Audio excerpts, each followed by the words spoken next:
Hi guys, my name is Sophia and I'll be running through a geometric style painting tutorial for IQ Students Homegrown Hobbies campaign. There is a few things that you need to get started with this. You will need something to paint on, so I'll be painting on canvas, but don't worry if you don't have any canvas, you can use any type of fabric which you have at home. If you don't have any fabric, cardboard or even paper is absolutely fine. You can just line the edges with some masking tape. You will also need a palette. My palettes are a bit worse for wear, so I'm going to be using a large plate. A large plate is preferable just so you have some more space to mix your paints on, and you can line your plate with some cling film if you're not so keen on getting paint on it, but it will wash off easily, so don't worry. You will need some acrylic paints.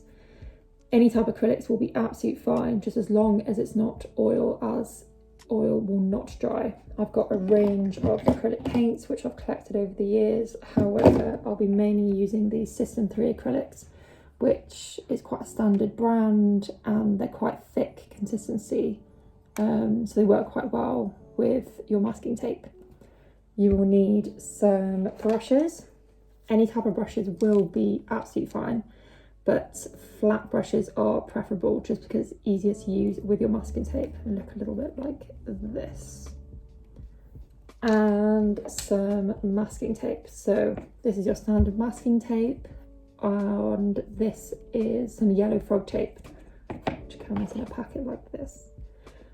Standard masking tape works perfectly well. I just prefer using this frog tape as it has a low attack surface, so it's just basically a little bit less sticky, but this is absolutely fine. And hopefully we will get something with some nice crisp edges. This is the style of painting which we'll be doing. Nice crisp edges and crisp lines which wraps all the way around our frame. We'll be doing a different palette today though. We'll be doing a blue palette range, but you can do any type of palette you like. Oh, and you'll need a jar of water. This is just a jam jar from the kitchen. And I recommend covering your table with something just so you don't get paint everywhere. Well, it's not too messy, but you don't want to get paint on your table. And I will take you through the tutorial.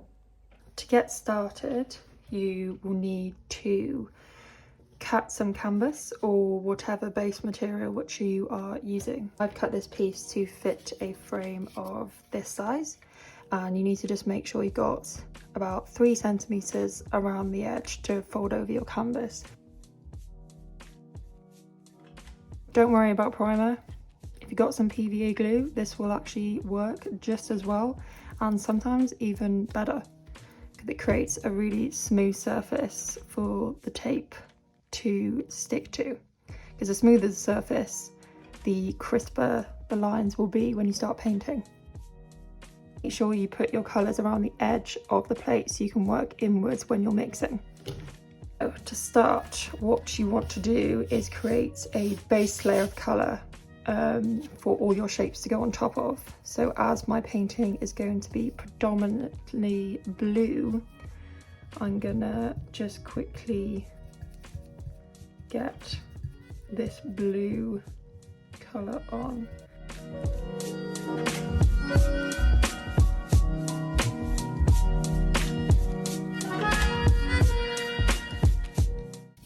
Don't worry too much about going right to the edge, as this will not be seen when you cover it over your frame. One thing about using tape is you need each layer to be dry. A quick way of speeding up that process is using a hairdryer. I want my shapes to be flowing kind of around and up, so I'm going to start with the darker tones as a base layer and then build up the shapes moving upwards.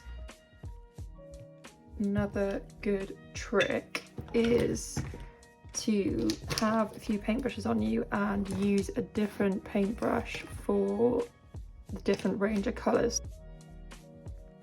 You don't want to be keeping washing your brushes, as you want the brushes to be the as dry as possible, because the more fluid that is in your paint, the more likely it is going to bleed through the tape and you won't get your nice crisp edges.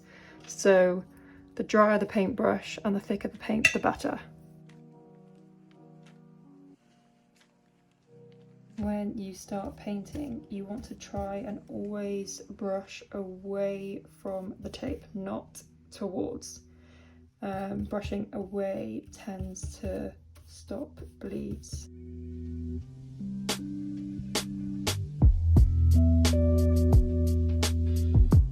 And that leaves you with a lovely crisp edge. Try and always pull your tape as well towards you rather than away.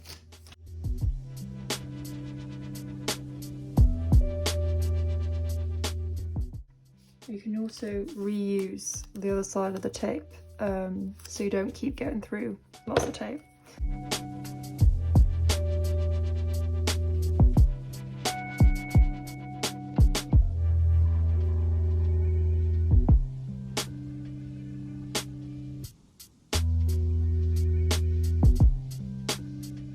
You can always make really dark colours using blue, red and yellow.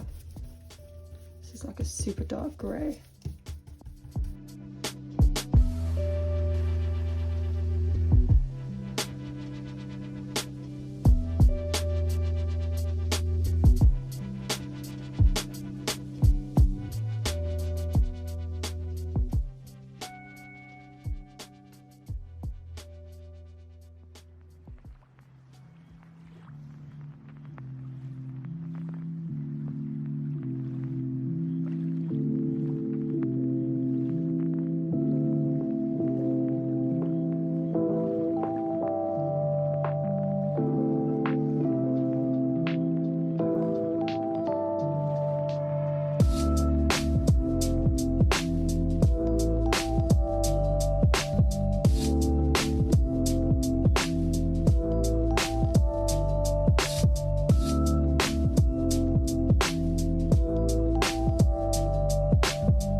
When you wash your brushes, make sure you dry them so that the paint doesn't get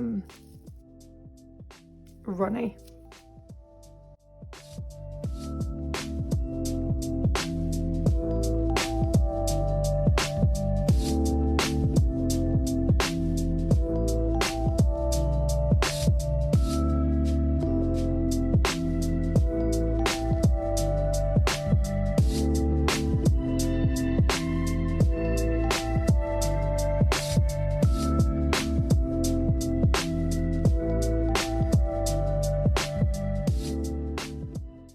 And you can just keep having fun with it, really. Keep building up the layers as much as you want.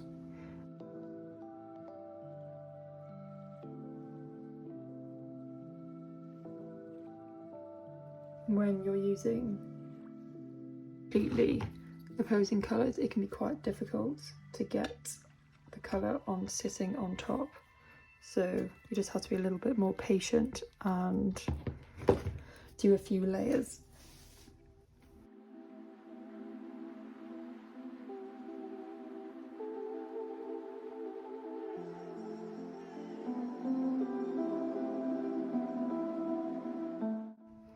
So when you are finished, just take a little bit of time for it to dry before putting it on any frames, just because the slight tackiness can stick to whatever is underneath. So when your painting is completely dry, you can get it off your board.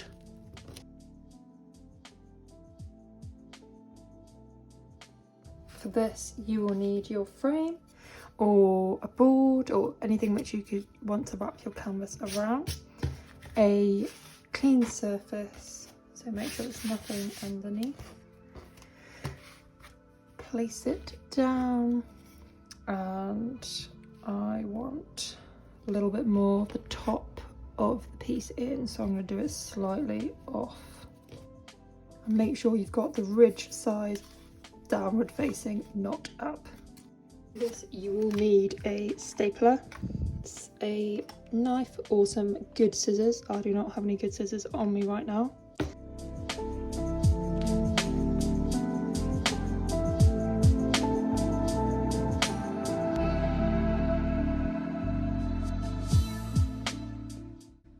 This method, which I'm going to show you, makes you have super flat corners rather than having the canvas fold over. So to do that, you can either use a knife or scissors is better. You just snip down here, but you do need small, very sharp scissors to do that. And then you snip along this edge. What you do is you fold away, around and over, and make sure this is just tucked in, and that gives you a super clean edge.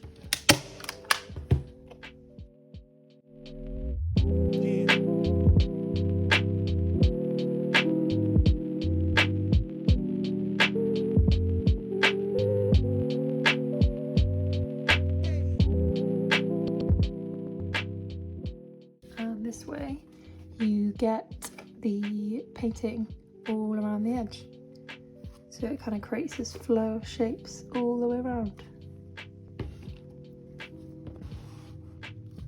Thank you so much for watching. I hope I've given you some tips and tricks to painting in this way.